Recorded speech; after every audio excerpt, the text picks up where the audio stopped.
right, very good.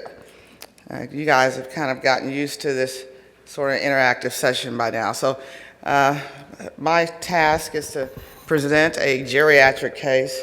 As you know, we have we call it our G60 service, if you will, and we'll talk about that in the end. So this case is a 71-year-old woman who was walking her horse, and she tripped and fell. And she did this up in Yavapai. And she went to the emergency room there and complained of some left chest wall pain. Of note, she really didn't have much of a medical history, no hypertension, diabetes, but clearly this wasn't her first rodeo. She's fallen off her horse multiple times. She has sustained a C-spine fracture in the past. She told him she had broke her skull in the past, and she only took a baby aspirin. So again, this wasn't her first rodeo. And she goes along with what we consider our G60 patients, and these are patients who are a little bit healthier, patients over 60 who are healthier, stronger, extremely active, but still they're over the age of 60. So she's worked up at this outside facility. The red dot here is Yavapai. Yavapai is close to the borderline there, getting up there close to Flagstaff. You can see Phoenix and Tucson down below. So she's out in the rural area, and we've had some rural talks. And she was relatively stable. She said she did not hit her head, and her GCS was 15. Her pulse was 103. On exam up in Yavapai, she had some left chest wall tenderness and a contusion, and they diagnosed her with multiple left-sided rib fractures. And this was her chest x-ray up in Yavapai. So everybody knows how to do the interactive video. So you text 22333, and then you put in these numbers. So question number 1. What would you do if you were in Yavapai? Or what would you have Yavapai do if they called you?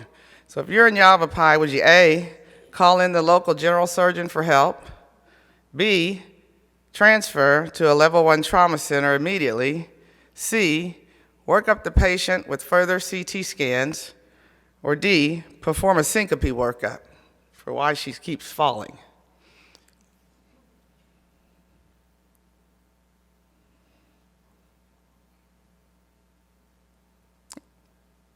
Interesting.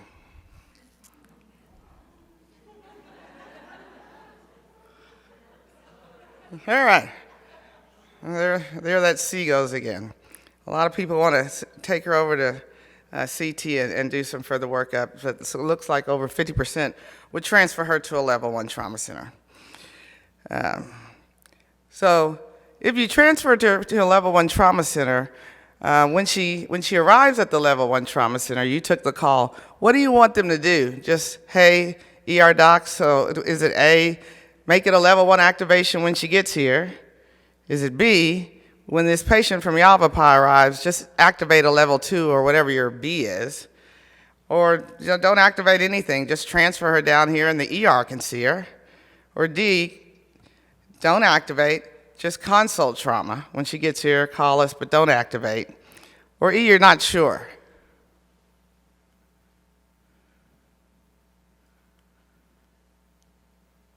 All right, so most people want to activate when she gets here, and we're going to make her a B. All right, very good. So what did we do? We had them transfer her to a level 1 trauma center for a higher level of care. We told them no need to get any further imaging studies. I don't know about your facility when they come with those discs. It draws so much confusion to everybody. Should we first, just loading them is confusion number 1. Then if you get it loaded, the radiologist, should they read them? Does it count if they read their films? It's just confusion. I don't know if everybody's experienced that. I know I have experienced it if we can get them open. So we had them transfer the patient, and we had them do a level 2 trauma activation so that the team would arrive. What we find when you transfer patients, particularly, if you don't activate, the workup seems to take a lot longer. We had them transfer them because we're concerned that they need a higher level of care.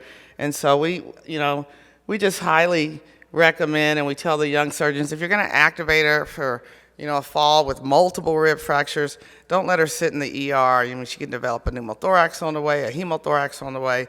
Just get her in and let's see what's going on.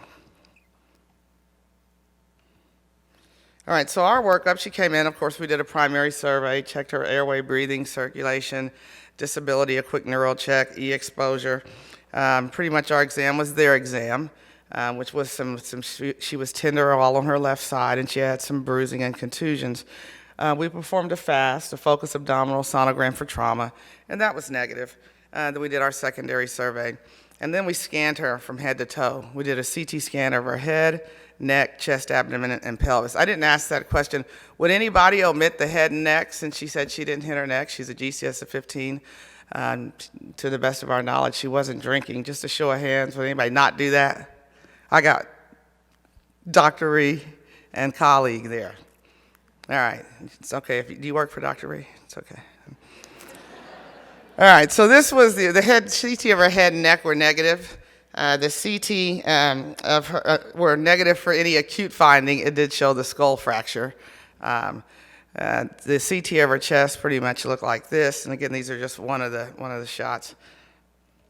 And this is the CT of her chest and her abdomen.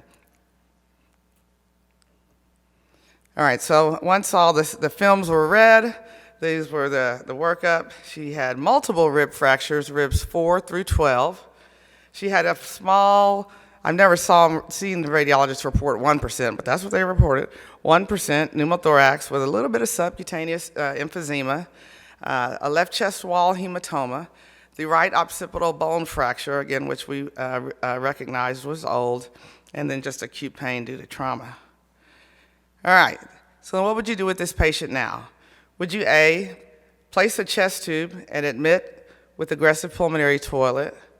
Would you just admit the patient to the ICU with aggressive pulmonary toilet, no chest tube? Would you admit the patient to telemetry with aggressive pulmonary toilet, admit to the floor, or would you call CT surgery for a consult?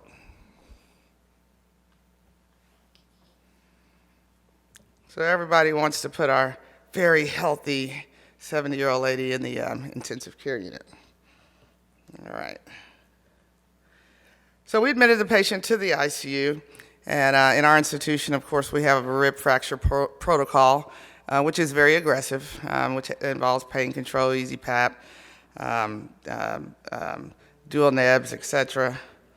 And then physical therapy. They're very aggressive with the patients. And this was her chest X-ray the following morning. So you can see that there's a little bit of a change in her chest X-ray on that left side. And so the trauma surgeon on call said, repeat that chest X-ray for me in the afternoon. That just doesn't look right. She looks good. Nothing has changed.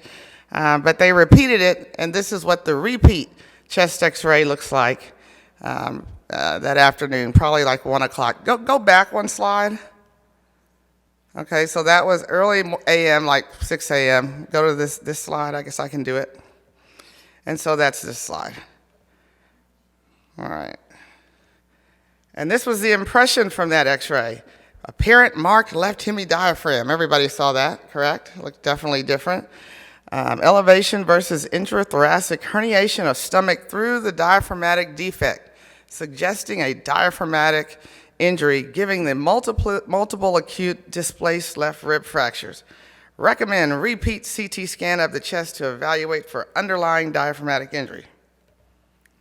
Okay, so what would you do now? Would you go to the OR for laparoscopic repair of the presumed diaphragm injury? That should be injury, not repair. Would you go to the OR for an open exploratory laparotomy? Would you obtain a CT of the chest and abdomen as recommended by the radiologist? Or would you put down an NG tube and do another chest X-ray to confirm that that's the stomach up in the chest? Or would you call in the elective general surgeon who routinely does laparoscopic Nissen and fundoplications?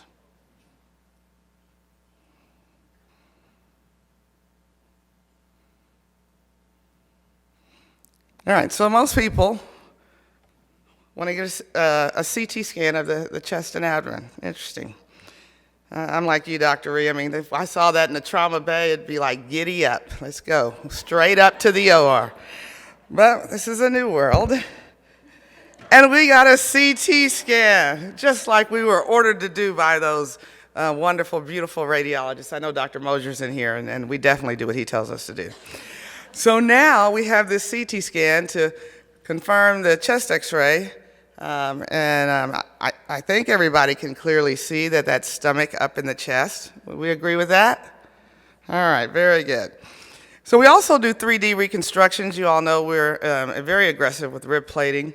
And you can really see that her ribs are very displaced here as this goes around. I'm not going to use the pointer because I think everybody can see these rib fractures. And then we got the reading. And the reading says, I suspect that there is a left hemidiaphragm tear, all right, with a large portion of the stomach herniating through this defect, and blah, blah, blah. All right, so question, what would you do now? Would you A, take the patient to the operating room for laparoscopic repair of a diaphragm injury and operative rib fixation at the same time? Or would you B, take the patient to the operating room for an open repair of the diaphragm and still do an operative rib fixation? Would you call CT surgery to make sure that's what we really have? Or would you do an open repair of the diaphragm injury only?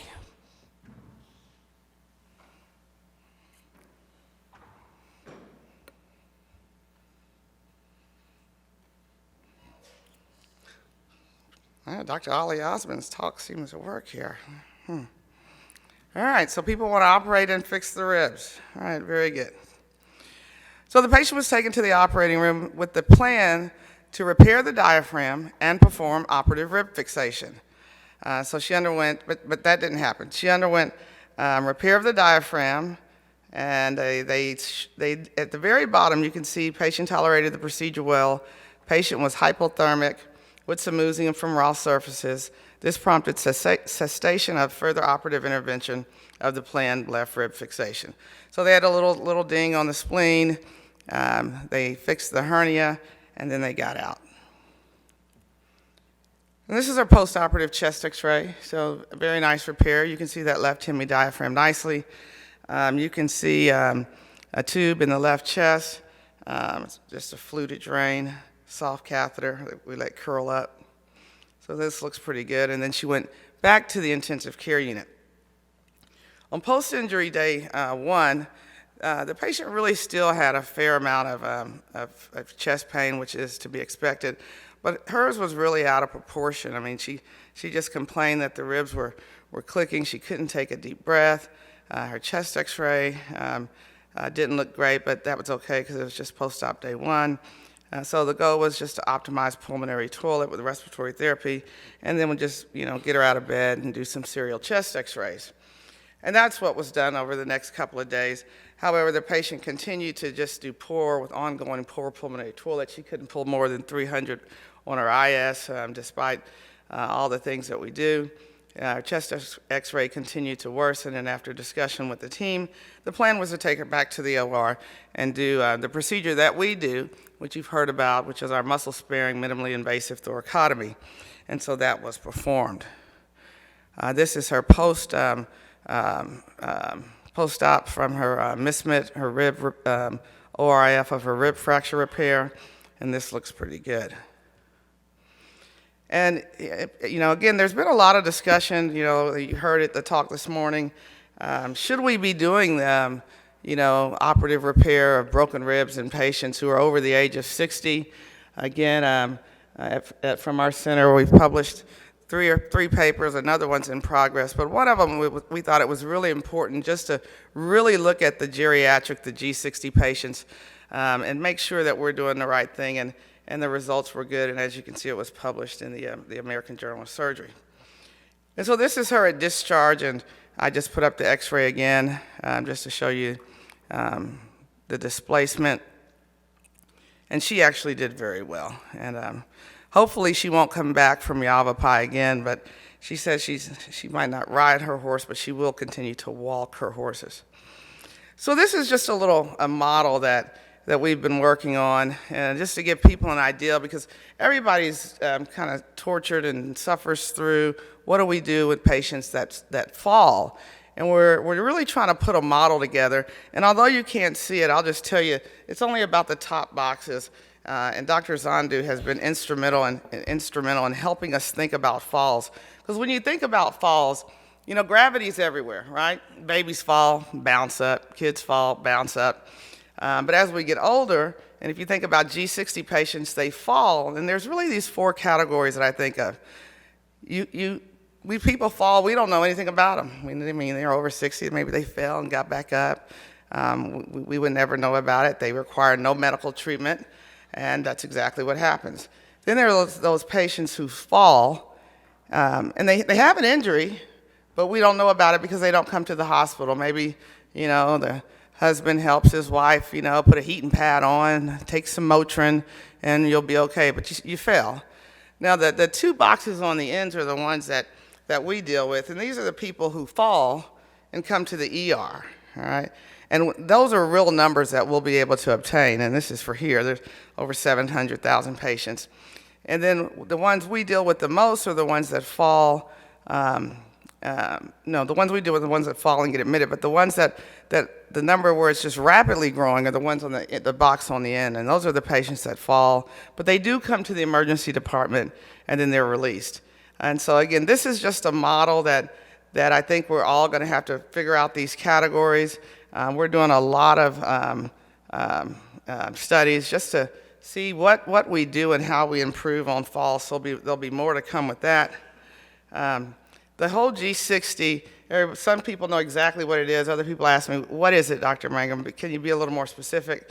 So we decided to just show you our 3-minute explanation with the video.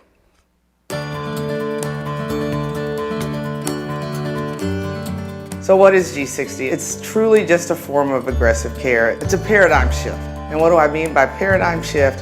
When you think of trauma meant somewhere between age 44 as a median, but anywhere from your 18-year-olds to about your 60, 65-year-olds. Very rare that trauma in 71 or trauma in 80-year-old and trauma in 90-year-old really were talked about in the same sentence. Well, all that's different now. Believe it or not, now the #1 cause of trauma, or the #1 mechanism of injury, are falls.